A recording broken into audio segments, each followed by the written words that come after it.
Have you ever seen a covert narcissist? Do you know how ridiculously strange they are? And you've had to deal with them. In this video and on this podcast, I am going to go through the 7 strangest behaviors of covert narcissists. They are the worst.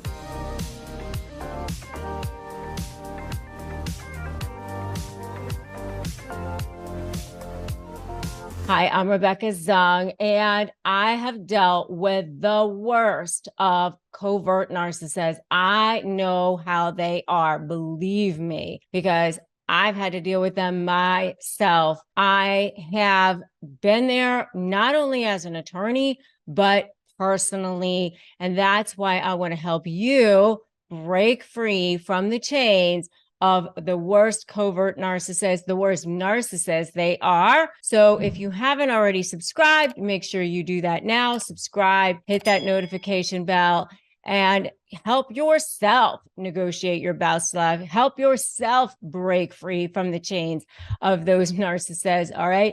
Make sure you do that, because I'm here every day. I'm here making sure that you can break free from the chains of those most ridiculously toxic narcissists so that you can have the best life that you possibly can. It's so time. Isn't it time for you to have that life that you deserve? Coverts are the absolute worst. The worst one. You know why? Because everybody thinks that they're so nice. And then they're in there with you, death by 1,000 cuts, little passive aggressive things. I've been there. I dealt with it. I had a covert narcissistic business partner. And on the veneer, there are the sweet ones, the kind ones, the humanitarians, the ones that everybody else sees as the good people, but they're the ones that behind the scenes are doing these passive aggressive little things to literally make you feel like you're going crazy. That's why it is so hard to get out of these relationships, because you feel like if you do, the whole world is going to vilify you. You feel like if you do, no one is going to be on your side. One of the strangest behaviors that I've seen of covert narcissists is that being the victim is everything to them. In every covert narcissist is that they must put themselves into being a victim place. And that's what is so crazy about a covert narcissist, because many times people think of a narcissist as this bragging person, this person who goes around telling everybody how great they are. Many times when people say a narcissist, they don't think of a covert narcissist as being a narcissist. This is a person who is, I'm a victim. This person did this thing to me and I can never get my way and life isn't fair. Those are the kinds of things that you often see with a covert narcissist. But let me tell you, this is a person where being a victim means everything to them. And if you hang around them long enough, you'll see that this is the person who will refuse to say they're sorry unless they need to do it because there's an audience there. For the most part, they don't apologize. I know of a situation where somebody, showed up at a funeral. They weren't supposed to be there. They only showed up there in order to prove a point, in order to do it as a manipulation tactic. This is what they do. They act like, what? I was just showing that I love a person. I was just showing that I paying my respects. It's this kind of plausible deniability, and like, how can you question my ethics, my morals, my incentives, my motivations? This kind of potential double entendre, when obviously what I meant was this. What are you talking about? That it was meant for a manipulation, that it was meant for something other than just that.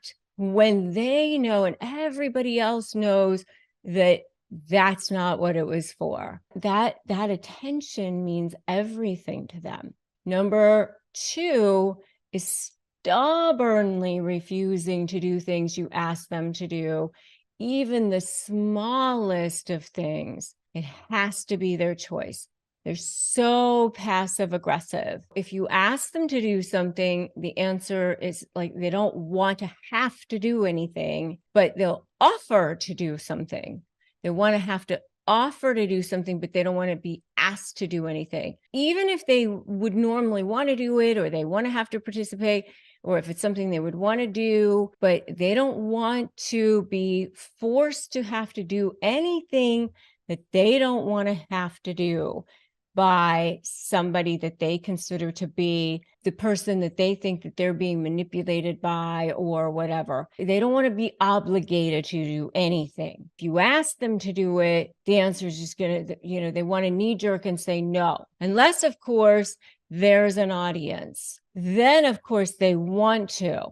Then, of course, let me offer to do it. Very stubbornly refusing to do things that you ask them to do, even the smallest of things. Number three, public persona, completely different than their private persona.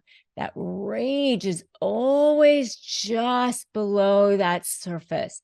It's almost as if they just can't stand you. It's like there's this boiling underneath them all the time. Public persona is, look at me, look how helpful, look how kind I am, look what a good person I am. But at home or behind closed doors or at work or whatever it is, the business partner, I don't want to have to do it. I don't want to have to be there. I don't want to be there for you. There's that rage just below the surface, that withholding of information, all that little stuff right below the surface all the time. I'd love to know what you guys think so far.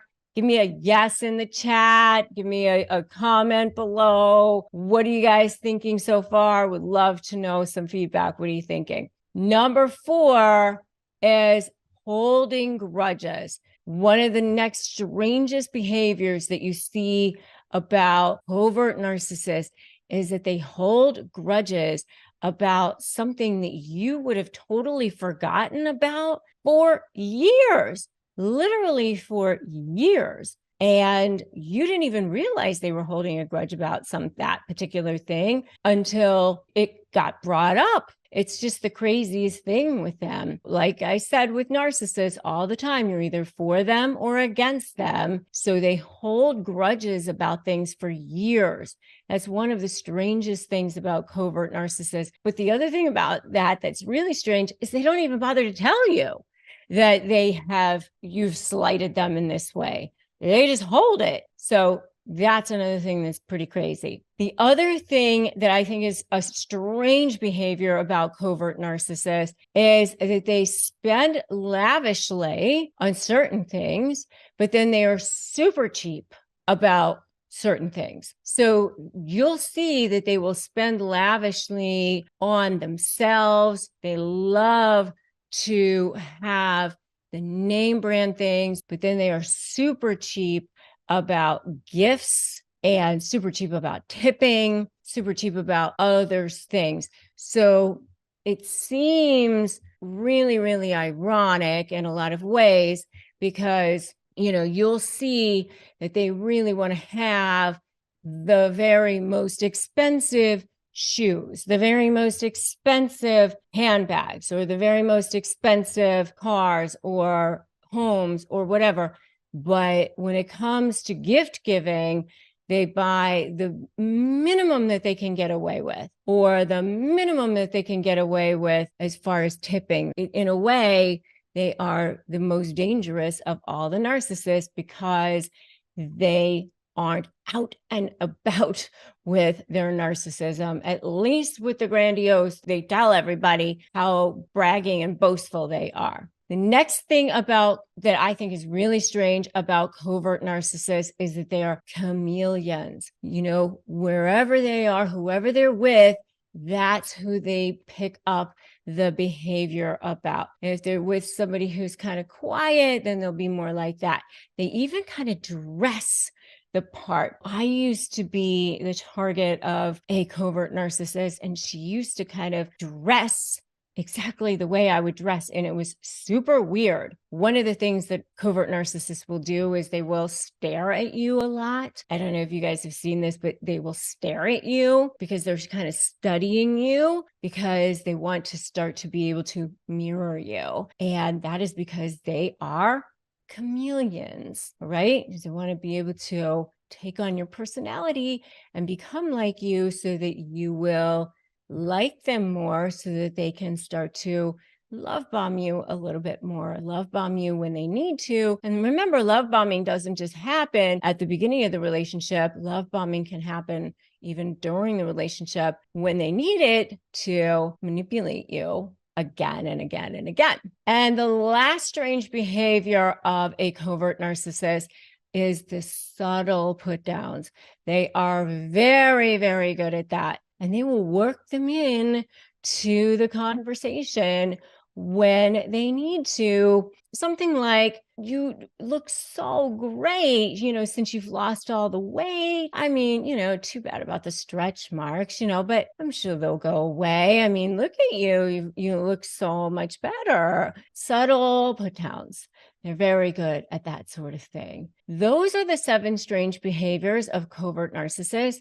They can drive you absolutely crazy. And if you are dealing with a covert narcissist, it is the most difficult thing to get out of. It will drive you absolutely bonkers. And so you will need help and support for sure. Make sure you join my free private Facebook group, Narcissist Negotiators with Rebecca Zung, and make sure that you get the help and support that you need in the form of therapy. I have a sponsor. It is BetterHelp. You can go to betterhelp.com/Rebecca Zung to get the help and support that you need there. Make sure that you also have subscribed here, hit that notification bell to get the additional help and support that you need as well. Make sure you also get my free download, my free phrases for disarming narcissists. You can get that at disarmthenarc.com. That will help you. It'll help you with emails. It'll help you with conversations. Disarmthenarc.com. That will help you in so many different ways. So